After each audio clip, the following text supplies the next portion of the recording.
Joe Dash and D Kinte at Breakfast Extra on PowerXtra. Morning, people. Breakfast Extra show. You're chilling with D Kinte and Joe Dash. Today we have a special guest that's coming here. Ike, what's up? What's up, people? What's up? How you doing, brother? Thanks for coming, man. We're good. Now, for people that don't know, Ike is the CEO, if I'm not mistaken, of Strickly Entertainment Music. Something like that. Okay, cool. We're going to call the CEO until we find out the right one for that. Yes. There's a lot of great stuff happening with you right now. First of all, let's talk about the event that everyone's waiting on. So, what is the event?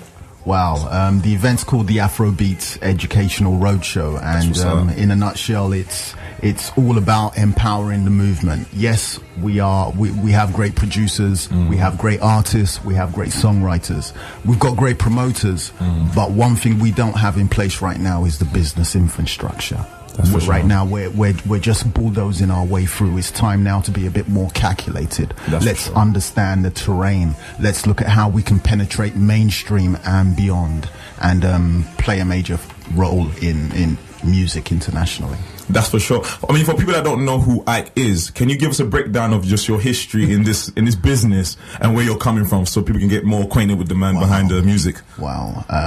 Okay, so my background, we're going all the way back into the, I suppose, late 90s. I did my work experience with Jackie Davison and Merrick Crawford at Hard Zone Full Service. So it was more or less, we did everything that came into the country for Def Jam Records. So it was like Street Team, PR, press. Oh, I know the company. That's when it was in Brixton. Oh, okay, yeah. And then later on, studied music at Westminster. Harrow. That's what's up. Commercial music. You know that? Yeah, you're my alumni, man. Keith Harris, Michael Riley. Yes. You're my alumni. We went to the same. Give me a hand. We went to the same place. I feel kind of left out. I didn't. No, but the way he's talking, I know it's coming from place, because we have a certain mindset that we take on, because we have a lot of great people in the university. That's right. And just before I went to uni, I don't know if people remember the record company Black Cat Records. They were based up in West London. They looked after Marissa Anglin and a young Ty Cruz at the time. There was that time we stuck all stickers all over London, Black Cat Records. So I was part of their street team, and I was located in Bournemouth. So and then from there, wow, so much has happened. I went into managing an orchestra. Let's talk about that. Wait, orchestra. Black people, we're managing orchestras right now. This is a leap in black culture. Hold on a second. What was that orchestra? What were they? It was the Reggae Philharmonic Orchestra and the Urban Soul Orchestra. Reggae Philharmonic, you know Michael Riley, that was his setup. Yeah, he did all the strings for Soul to Soul, Maxi Priest back in the days. Yeah, he produced E17's album as well. That's correct.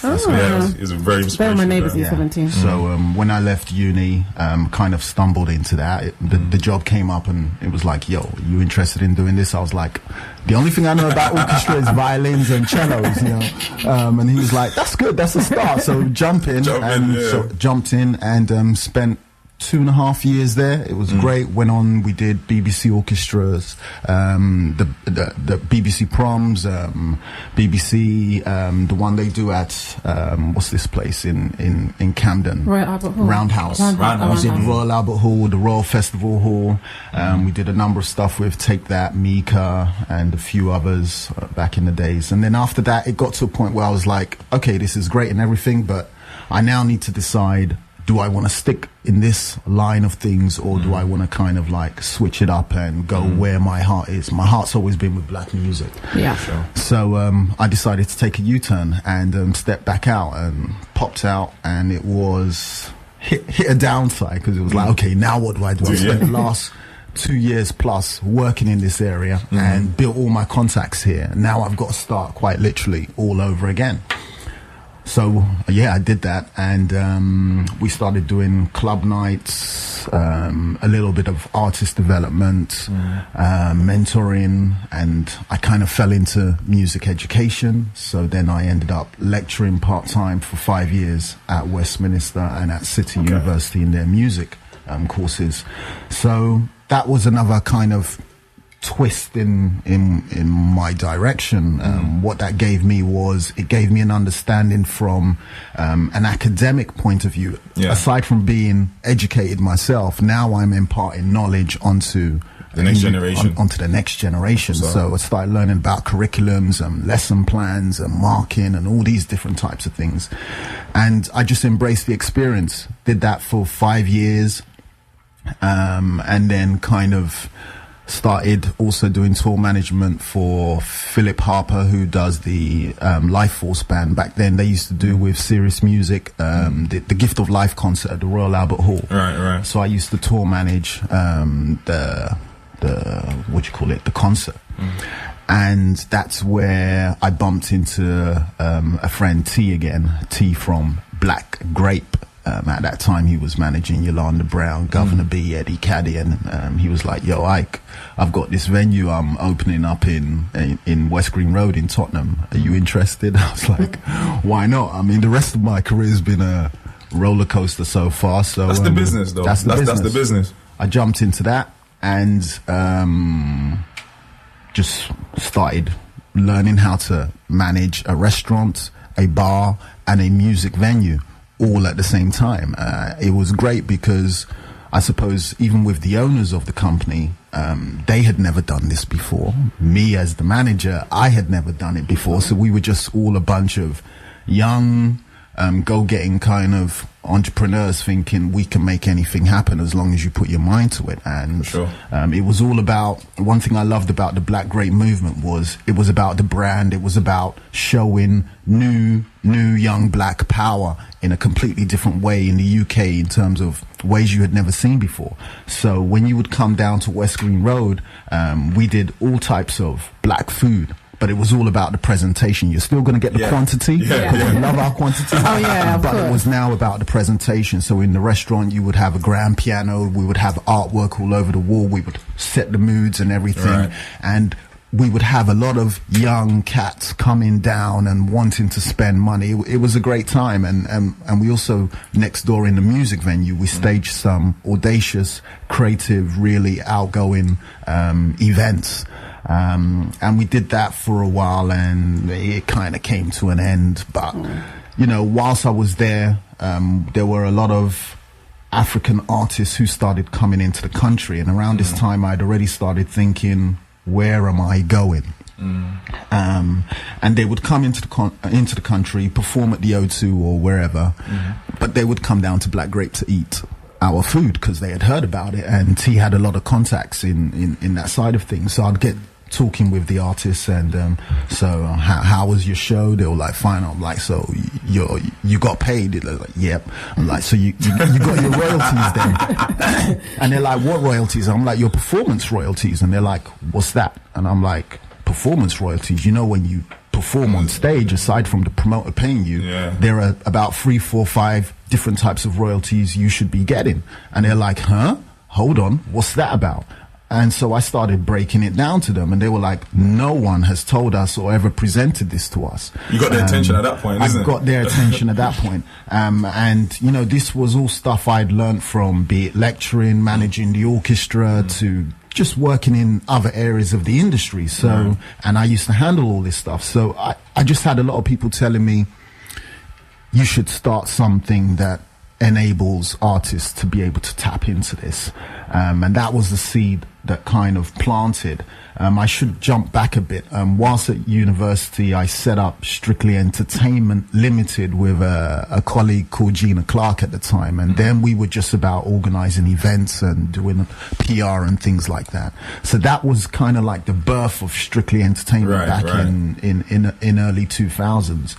But then towards the latter part of 2000s, we kind of went separate ways. And so after coming out of Black Grape Records, I sat down with my brother over there, Edo, and Ramon, our other business partner, and we were like, I just showed him this whole research that I'd been doing around the whole royalties things for African artists, the publishing, the different income streams that exist that Africa is just not tapping into. And when I knew I had something was when my brother said to me, yeah, okay, let's do this. Because almost every other thing that I had brought to him, he would be like, my friend. Show me the money. Show me the money. Show me the money. Where's the money in this? He's African, no money, no He's nothing. African. He works in finance. So the moment He's trying to make understand where is the money come from and how do we get to it? Within 2 minutes, the dude was like, "Yes, let's do this," and I was like, "Huh?" Okay. Which is great because leads me on to the situation with the BMI situation. Because let's get into it. Let's not lay. Let's not lay with that one, right? Joe's been ready for you. You know what I'm saying? Let's not lay with that because you know what? The only other person that was doing licensing in Europe at the time was Digger. That's right. Right? And when I met Digger, he was the only African I had met at that point that was literally licensing. So I was sitting there like, yo, like, there's so much untapped finances because you go look at the industry in the Western world generates billions. But, of course, you know, the African industry who has the same power is not generating nowhere near that. Yeah. And that's because we're missing a big chunk. So how did the BMI deal come about? To start there. Well, BMI. BMI started through, okay. First, let's say what BMI is for people that don't know what it is. So BMI stands for Broadcast Music Inc.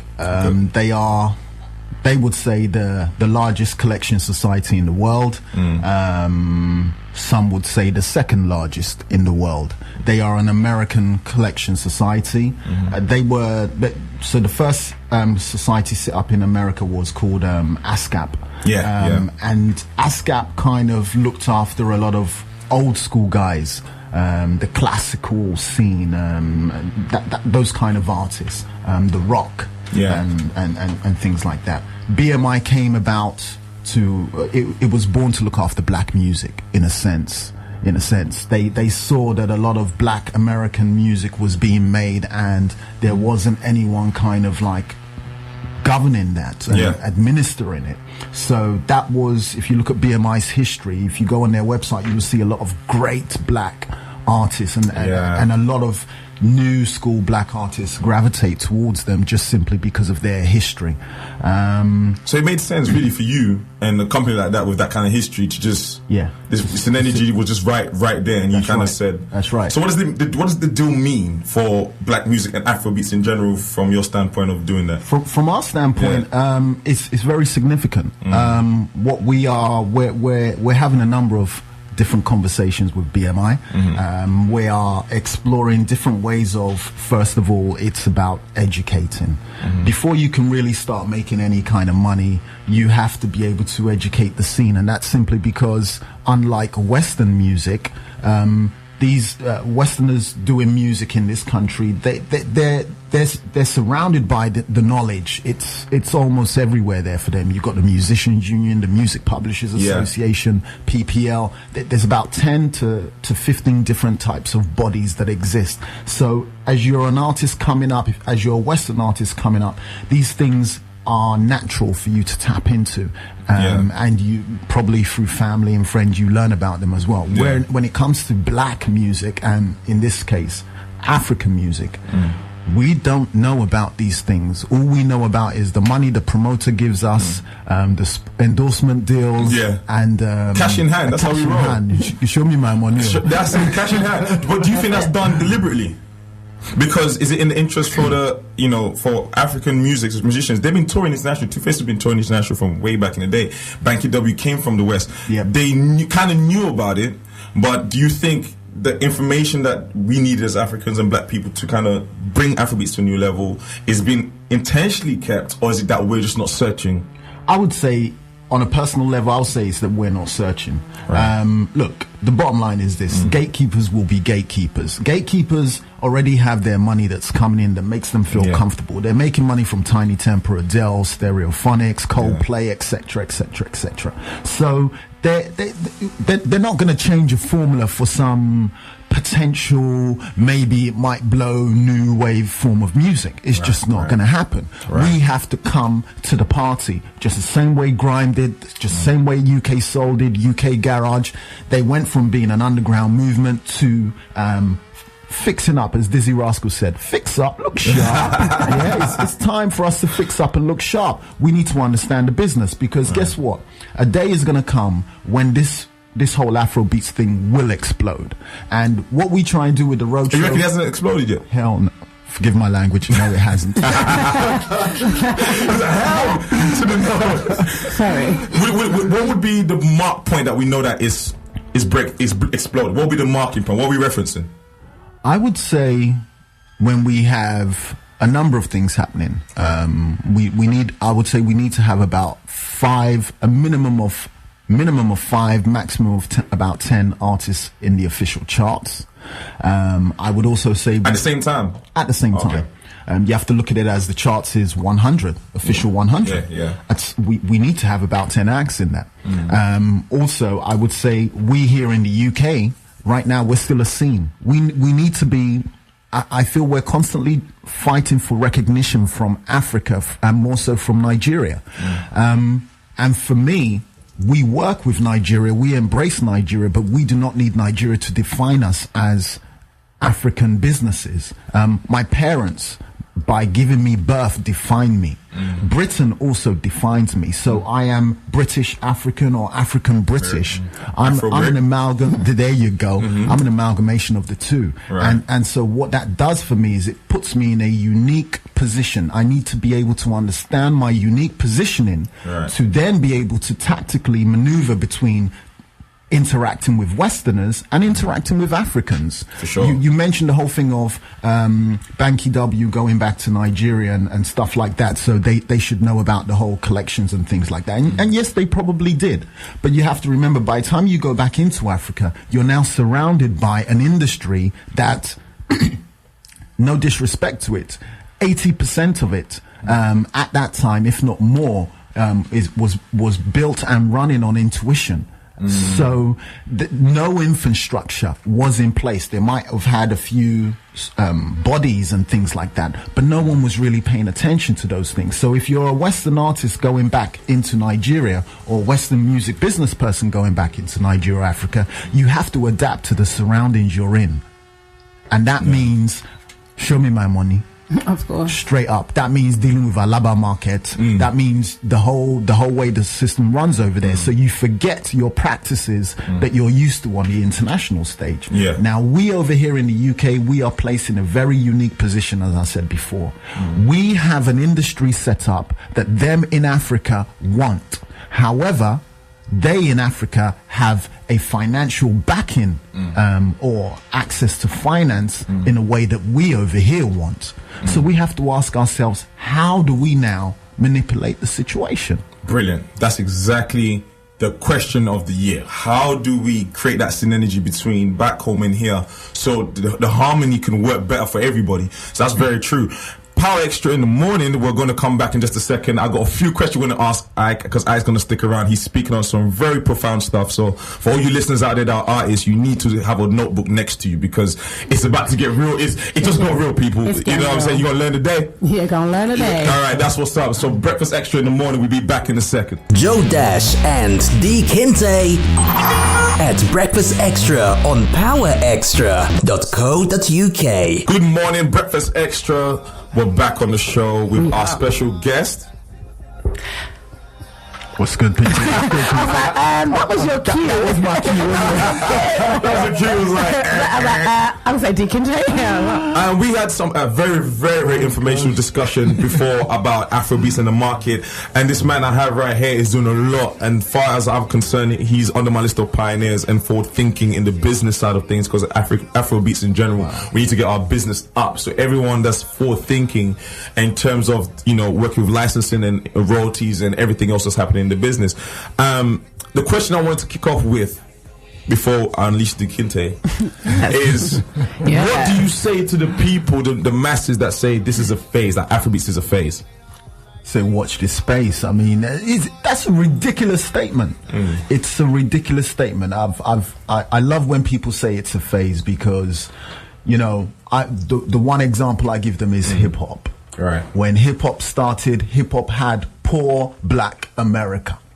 Yeah? Their stars became millionaires before the music crossed over. Look at our Afrobeat stars. They are already millionaires before this thing has crossed over. Hip hop was built on poor America, and it has gone on to almost get a president elected. Yeah? Wow. Afrobeats has a continent behind it. Plus, there are over 100 million Africans in the diaspora.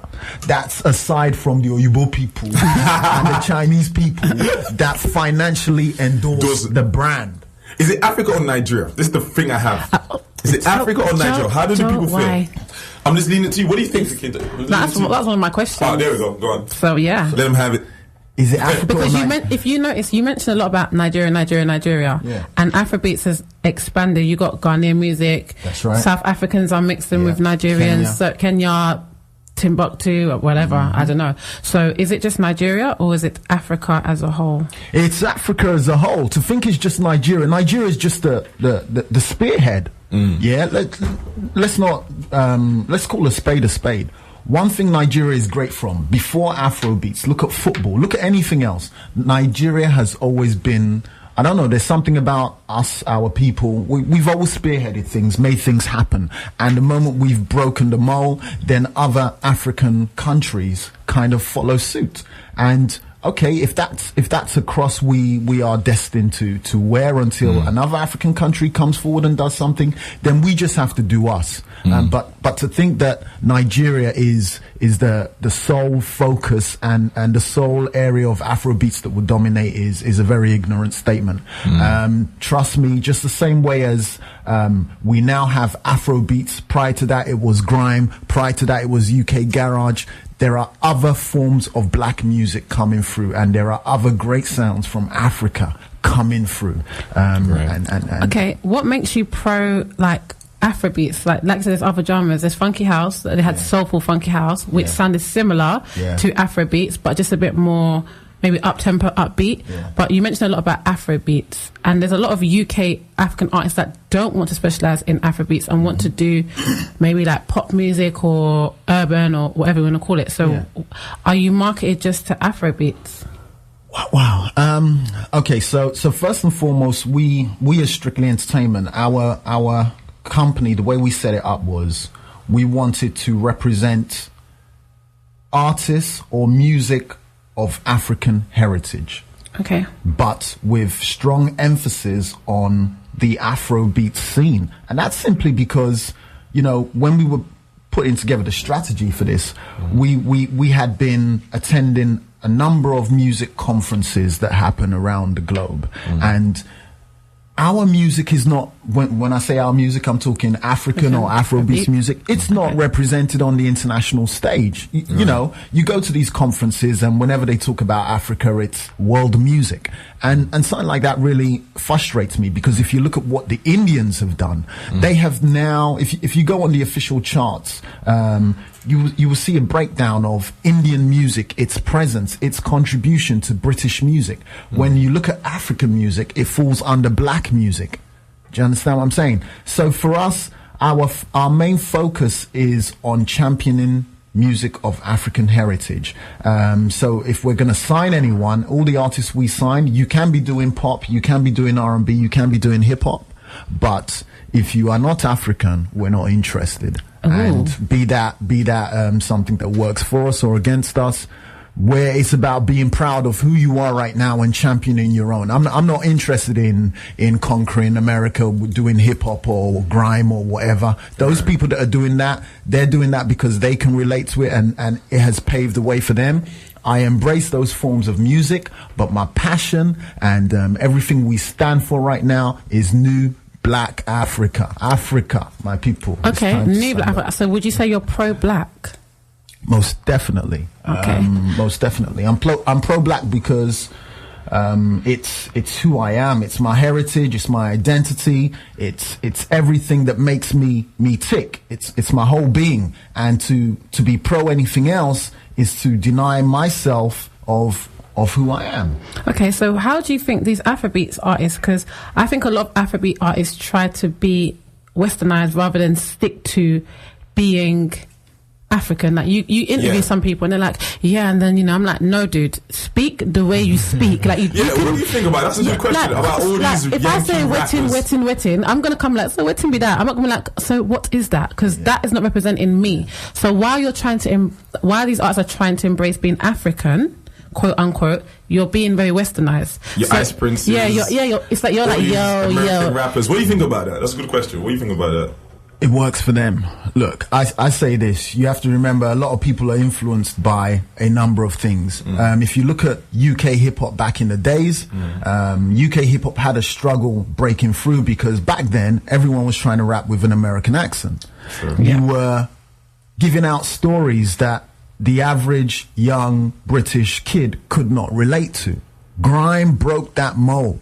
Grime was the voice of the UK, the streets. And I would say with Afrobeats artists, whether you have a Nigerian accent or a British accent, you see, like me, I've lived in Nigeria, and I've lived in Nigeria for 9 years, and I was born here, so I can easily switch into pidgin back to it's natural for me. For me, other people might think I'm faking it. For me, this is me, and it reflects also how I dress. I will mix it up with a Western look with some African because that's see the scarf. my identity. I was going to mention that. Scarf. Thank you. We see the scarf. We see the scarf. Yeti D, I'm giving you a little plug. Yeah. I'm saying, yeah, we see the scarf. We see it. That's, you're definitely representing what you're saying right now. Don't worry, Twitter. We have got a picture for you coming. Because we're looking at the whole being part of the problem or the solution. Because right now, if we're talking about a movement, and you're talking about, you know, us having a relationship with Africa and saying, how do we create our own synergy to work? Do you not think that it's bringing us back when we start doing, we call them Nigerian yardies. When you start doing Nigerian yardies and do the American things, how do we want us to champion Afrobeats if some of our voices, our biggest voices, are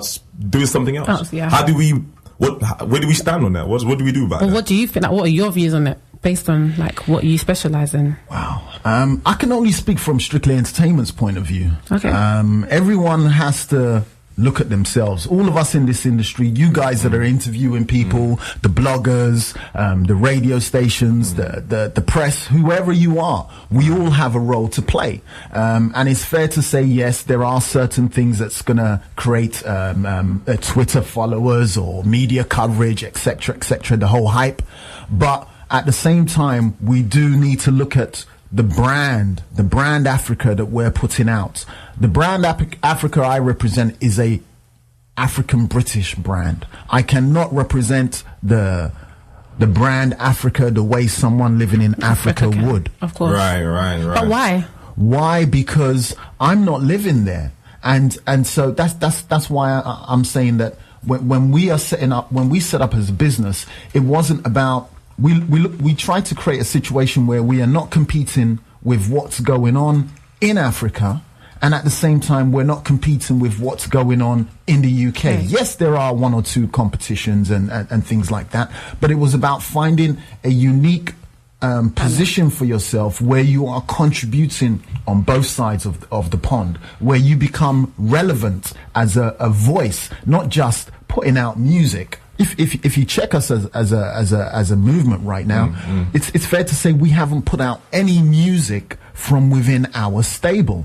That was a calculated move. It was first about establishing a movement, because we don't just want to be, for example, a record label that an artist comes to and then tomorrow the artist feels they've got too big and so they can just leave. When you look at American labels, black American labels, if you're an artist and you get signed to Def Jam, before you think of leaving Def Jam, the name Def Jam has been built into such a wow factor. The name Bad Boy Records. Do you understand what I'm saying? That's what we're trying to do with Strickly Entertainment. We are building the name before the music starts coming out. How do you do that? Because all these labels were based on music coming out before. That's how they built the name. So how do you plan on doing that in reverse? Education, power, knowledge, empower the minds. Create a situation where whether you are signed to us or not is irrelevant. Yeah, come and gain knowledge from our circles here, because it's about the movement. Our competition is all the other forms of British music, all the other forms of international music.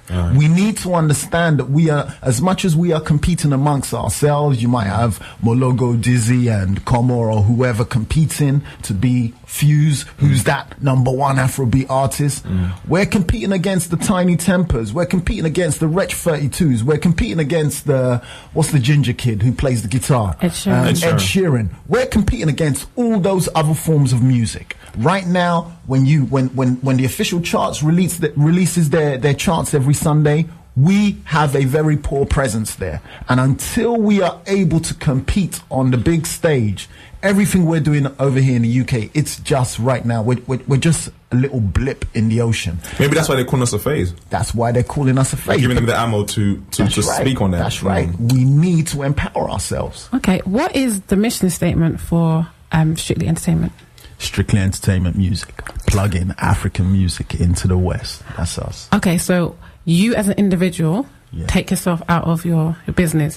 What do you think you're doing or going to do to make a difference? Because a lot of people know how to package themselves in a sense that, I say for Black Africans, they know how to talk. Nigerians especially are blessed with knowing how to talk. We can sell anything, but it's not about selling anymore. It's, I've made a statement, a bold statement, I want to do this. So what are you doing that maybe another person hasn't tried to do and failed? Like, what are you doing that's kept you going? Like, what are you, like, in other words, what makes you better than the rest?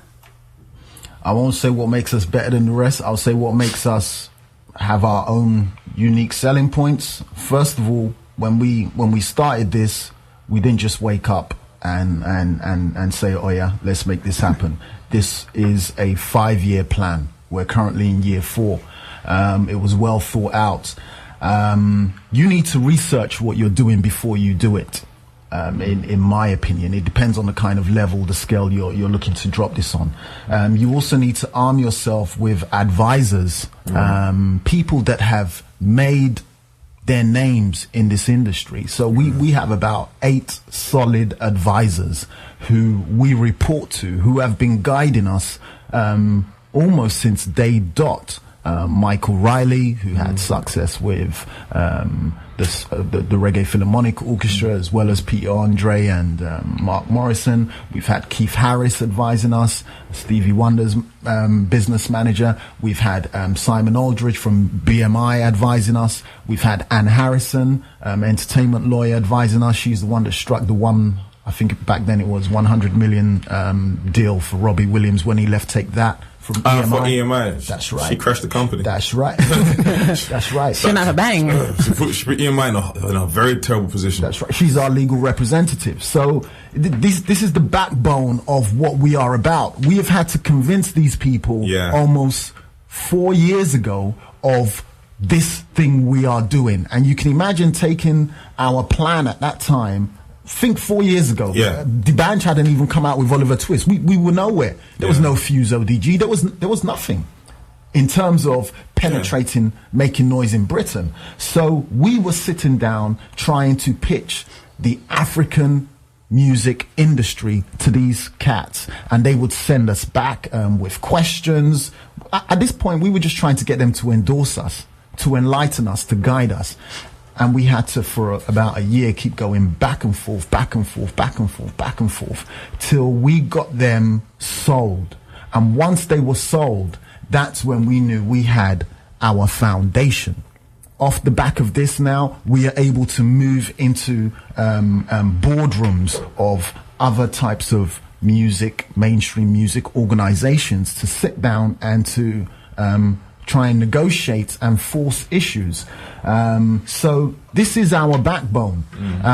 Strategically as well, we've also, like when we first came out to announce Strictly Entertainment as a company, we went for the mainstream premier music magazine, which was Music Week. Again, a magazine like that, not that many black artists, period, purchase that magazine or know what it's about. Music Week, for people that don't know, is the #1 music magazine in Europe.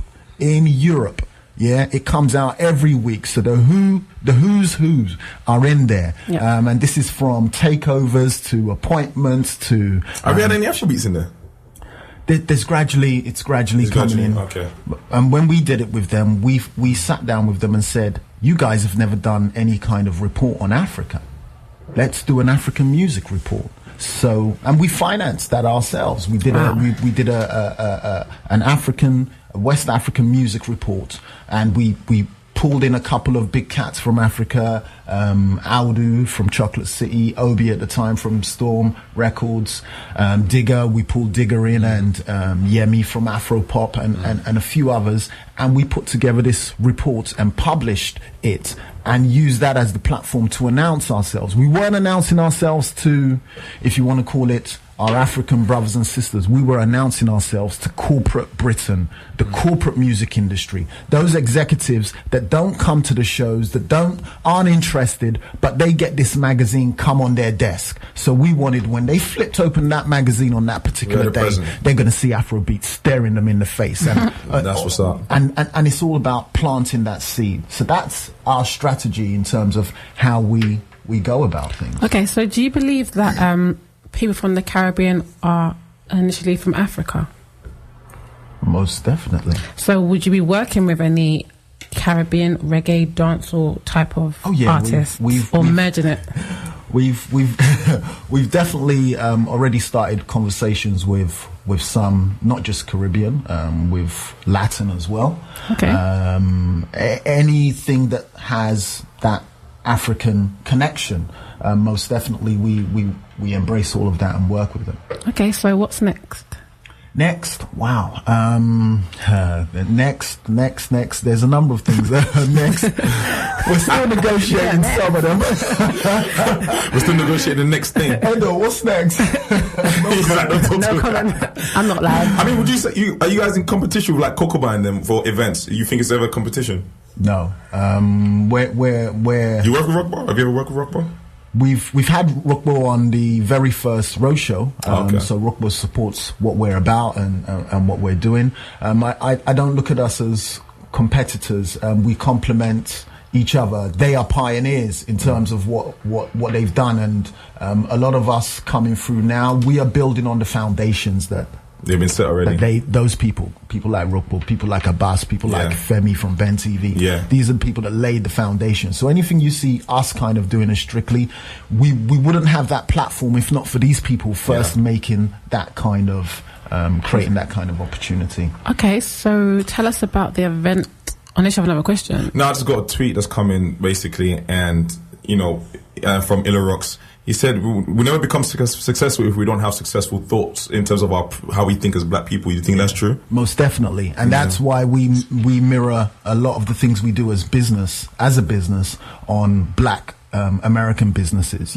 Black American businesses, they have had to fight for everything. If you look at their history, they've had to fight for their identity. And I suppose that's why for them, if you turn around to a black American and say, you're African, he'll be like, I'm Afro-American, whatever it is they say. They've had to fight for it. And if you look at their entrepreneurs, their music entrepreneurs, they still dress the same way we dress.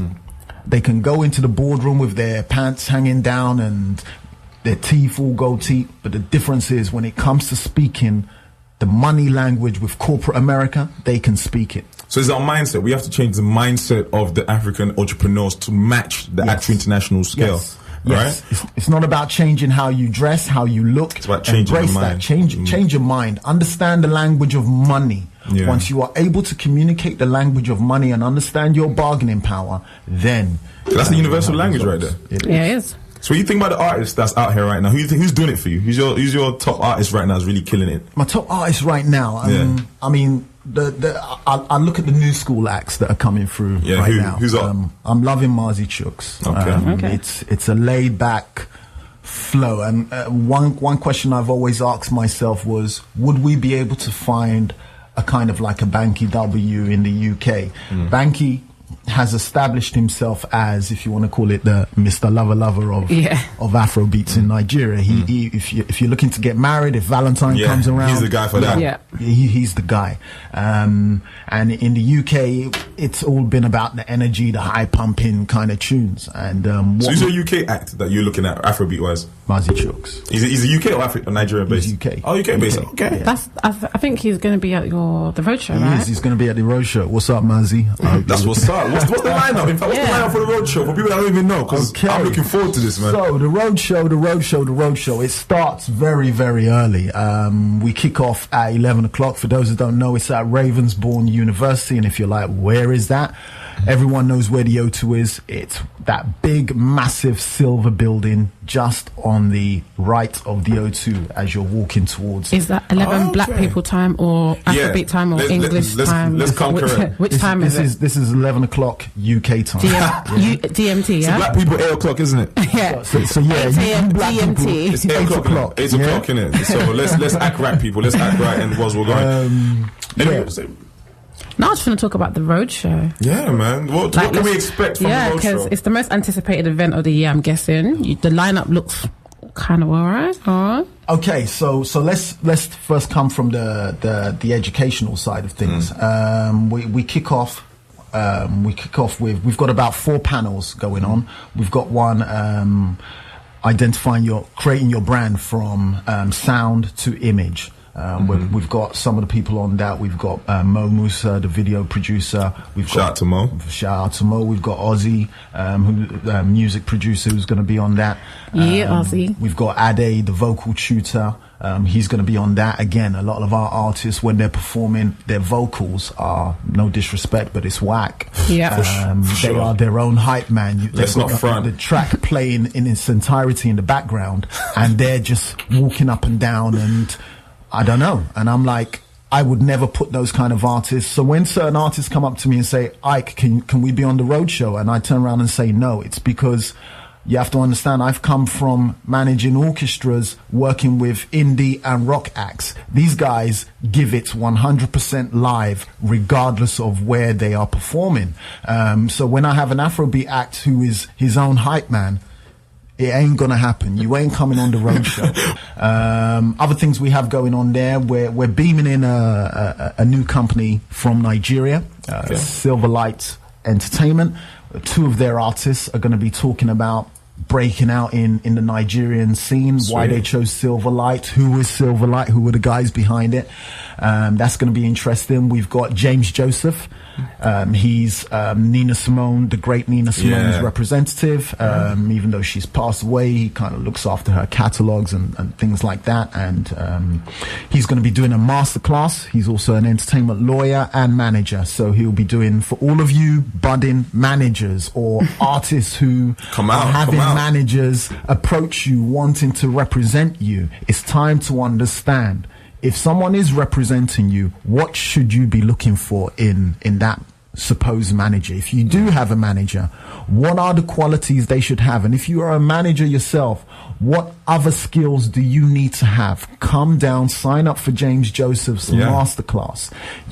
It's one of the best sessions you will ever get. And it is free. It's only costing you your bus pass or your travel card, whatever it costs you to get down there. For sure. This is free knowledge. Other stuff we have going on is we've got... Wow, I'm supposed to know all this off the top of my head. Don't worry, I got you. Thank you so much. No problem. Thank you ever so much. For those of you that don't know right now, I'm just looking on the website, on the iPad. On the website, on the iPad. We've got other panels. Gosh, we've got artists. Let me first come to the artists. We've got artists that are going to be performing, and these artists include Sona. He's got a beautiful song out right now. We've got Como Official. Well, Como is his Twitter handle, as he keeps telling me, is Como Official. We've got Como. We've got YFS. The YFS boys are going to be coming down. Mazi Chooks. The lovely Honey B. IOK Logic. He's going to be in the building, a new emerging artist. And in terms of the program itself, what we have happening is, we've got the BPI, the British Phonographic Industries. These people... I think all artists should be in the building. If you have any self-respect for your career, show up to that bit.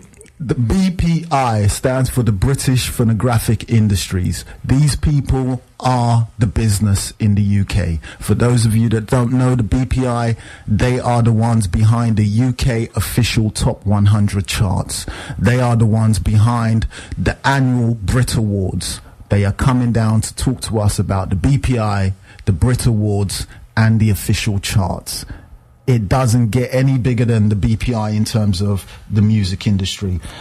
We also have the lovely D3 dancers. They're going to be coming down, and they're coming down to talk about dancing as a professional business. You're going to dance too, right? They're coming down to talk about. Can I ask a quick question? Sorry. Okay. Can I ask why you chose D3 rather than CEO? We reached out to as many of the dance groups as possible, and what we wanted to have was a panel of various dance groups, male and female, talking about their individual experiences and creating their brands. And it didn't pan out the way we wanted. So in the end, we were like, you know what? Let's just spotlight one particular company, one particular outfit, and showcase them and allow them to have that full platform. Because when we think of Afrobeats, again, coming back to this ties in with the question, is this a phase or whatever? Afrobeats is more than just the music. It's the dance, it's the visuals, it's the film industry, it's the fashion industry, it's the painting, it's the culture, it's the food. This is what Afrobeats is to us at Strickly Entertainment. This is what hip-hop was. Hip-hop was not just the music, it was all these elements. Yeah. So when you bring all of that together, that's what turns it into this huge thing. So bringing the D3 dancers onto the platform to talk and not dance. We wanted to inspire the next generation of dancers. You know, you look at the dancers and feel, oh, that's it. I just go on stage and dance, and then I should be getting bookings and things like. It doesn't work like that. That's why we're going to learn the business. That's why we've got to learn the business. Because creative only becomes career when there's business attached to it. That's right. Otherwise, it's just a hobby. That's right. That's right. Right. Before we go, I always do my favorite section, which is the 10 random questions that we ask our guests to come in, so people can leave having a well-rounded knowledge of who the guest is, so they can know more about who Ike is, and they can follow Strickly Entertainment and get to know about the movement. So basically, I'm asking you 10 questions. Just answer what comes to your mind, right? Everyone does this, and no thinking. No thinking. You don't have to think about it. You got to answer. It's going to come at you at a million miles an hour. Mommy, block your ears. You ready? Let's do this. What's your favorite word? Wow. What's your least favorite word? Ooh. What turns you on creatively, spiritually, or emotionally? Gosh, my daughter. What turns you off? Ignorance. What's your favorite curse word, starting with the first letter and the last letter? Mother F. What sound of noise do you love? The moan. What sound of noise do you hate? Burps. What profession other than what you're doing would you like to attempt? Acting. What profession would you not like to do? So if all hell comes down, you're not doing this one. Cleaning. No, everybody says cleaning. Okay, and the final one, if heaven exists and you get to God, what would you want God to say to you? My son, you tried. Abby, thank you. Can I ask you one question? Yeah, go on. Can you describe yourself in one word? Focused. Do you know that from the time he came here? No, I just want to see what he was going to say. You know what I mean? He came awake. He might have said creative, amazing, you know. Focused. No, just trying to make sure he's focused. Nobody wants to be cleaner. I'm trying to make sure he was focused. Got my eye on the prize. Yeah. That's for sure. It's been a pleasure, my brother, for coming in. Thank you for showing us some love and educating what we're doing. And everybody, check out Strickly Entertainment online. Check out what they're doing. Keep up to date with the event. This Saturday is going to be humongous.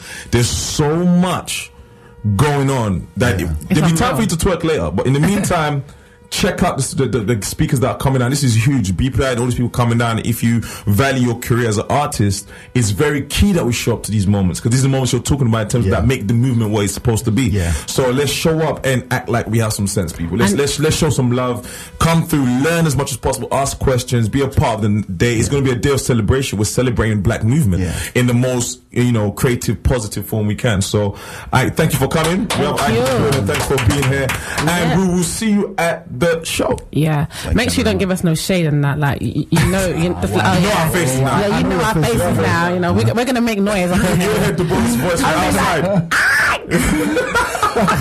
Alright, this is French Montana. We pop that. You tune in to Breakfast Extra.